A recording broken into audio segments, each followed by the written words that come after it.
न तेरा है न मेरा है, ये हिंदुस्तान सबका है। अगर नहीं समझी गई बात तो नुकसान सबका है, नुकसान सबका है।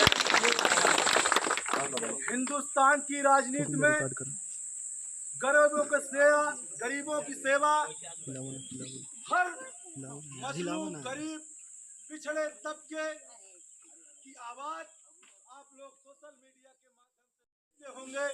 हिंदुस्तान की राजनीति में जो राजनीति के माध्यम से हमेशा जनता की सेवा करना सीखा है, ऐसे शेरे बिहार पप्पू यादव जी का अमेठी की धरती पे हम लोग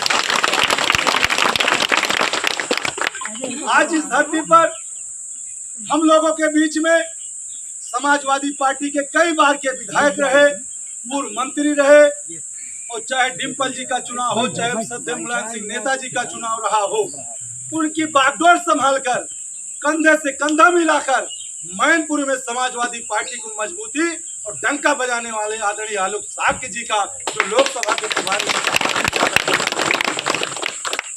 साथियों, बहुत बोलने का समय नहीं है, क्योंकि आपके बीच में देश दुनिया की ऐसे बड़े नेता हमारे बीच में हैं, जिनके सामने हम लोग बोले तो सूर्य के सामने दिया दिखाना जैसा होगा। लेकिन मैं आपसे कहना चाहता हूं कि ये पप्पू यादव हैं, इनके पास किसी चीज की कमी नहीं है। आप बहुत जमींदार देखे होंगे, लेकिन मैंने सुना भी है और देखा भी। पप्पू यादव जी कभी धन या किसी की लालच में राजनीति नहीं करते हैं। इनके दिल में एक आग है कि गरीबों को उनको अधिकार कैसे मिले, शोषितों को उनको न्याय कैसे मिले, और हर वर्ग के तबके के लोगों को उनका अधिकार कैसे मिले।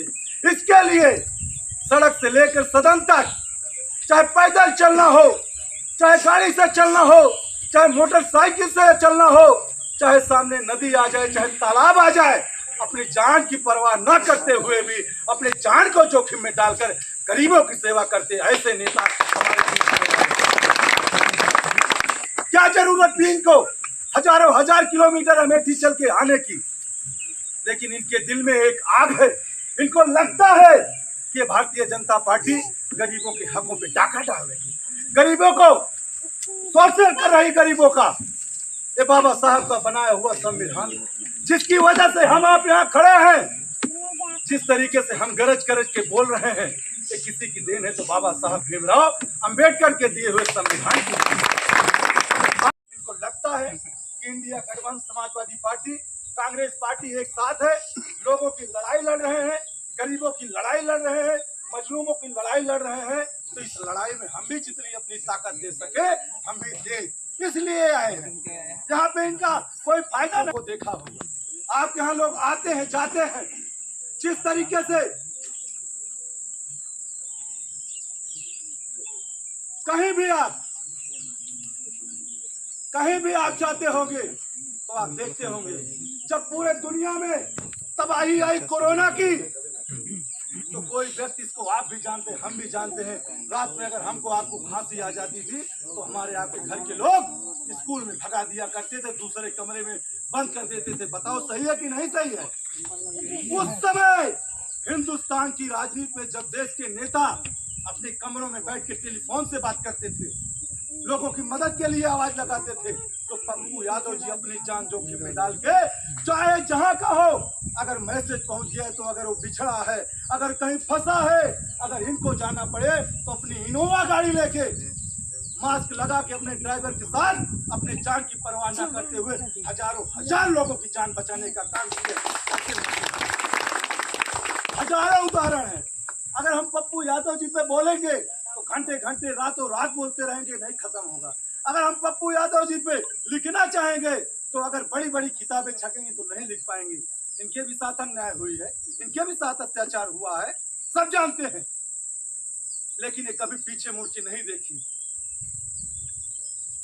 तो मैं आपसे कहना चाहता हूं कि ये चुनाव जो है ये संविधान बचाने का चुनाव है, क्योंकि जब आपके साथ अखिलेश यादव खड़े रहते हैं, ये महंगाई बढ़ती है, तो आपका बेटा, आपका भाई जयसिंह प्रताप यादव अपने सरों पे सिलेंडर लादकर कहना चाहता हूं कि आपके बीच में पप्पू यादव जी आए हैं। इनकी लाज को रखिए, संविधान को बचाइए और इंडिया गठबंधन के प्रत्याशी को भारी से भारी मतों को विजयी बनाकर मान सम्मान बचाने का काम करिए, संविधान बचाने का काम करिए। एक सेकंड और लेंगे। यहाँ के कुछ विधायक हैं, अखिलेश यादव जी ने उनको ताकत दिया, अखिलेश यादव जी ने उनको संपन्न बनाया, तो अब समय आ गया वो कहते हैं कि अखिलेश यादव मेरी मदद नहीं किए हैं और वो लोग बिक चुके हैं भाजपा के हाथों से। ये सब रायबरेली से राहुल जी चुनाव लड़ रहे हैं तो पीएम भी रायबरेली का ही हो। अभी हमारे एक नेता कह रहे थे प्रेमचंद सिंह जी कि जब जब सोनिया गांधी को किसी ने गाली दी है तब तब कांग्रेस की सरकार बनी। और कल उत्तर दिल्ली में जो आसाम के मुख्यमंत्री ने जिस तरीके से एक बेटी को गाली दी, बहू को, तो हमको लगता है कि बेटी को गाली देने का मतलब है सर्वनाश हो जाए। सोनिया जी को गाली, इतनी अच्छी महिला और सादगी, जिसने अपने पति के शहादत के बाद जो छोटे बच्चों और जो देश में वो अच्छे ढंग से संभाले, वो अब बहू नहीं है, वो हिंदुस्तान की बेटी है।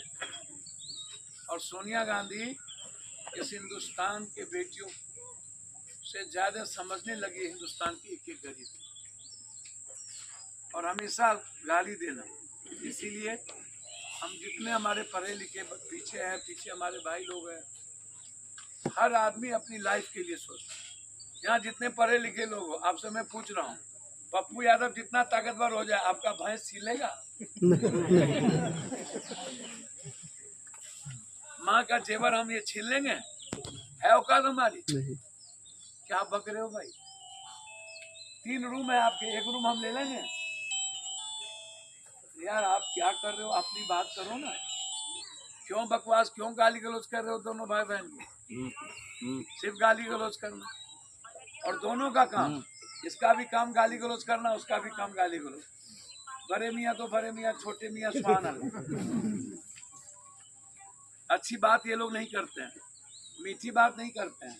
हमारी बिटिया तो मीठी बात सुनना चाहती है, कोई नफरत सुनेगी मेरी बेटी? मेरी माँ कोई गुस्से वाली बात सुनती है, सुनेगी?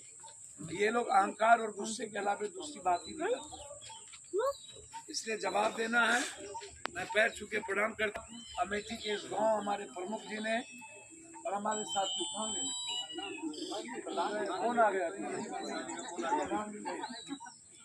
आपका कौन आ रहा है? प्रधान जी का फोन आ गया, बेचारे का। अच्छे भाई है हम लोग के और दिल के बहुत साफ आदमी दोनों। एक प्रभारी है, एक हमारे, दोनों हमारे गार्जियन। सोच रहे देश में कब्जा करेंगे। मैं आपसे कहना चाहता हूँ कि राहुल गांधी, अखिलेश यादव और पप्पू यादव के नेतृत्व में इन गुजरातियों को हम लोग खदेड़ने का काम गुजरात में करेंगे।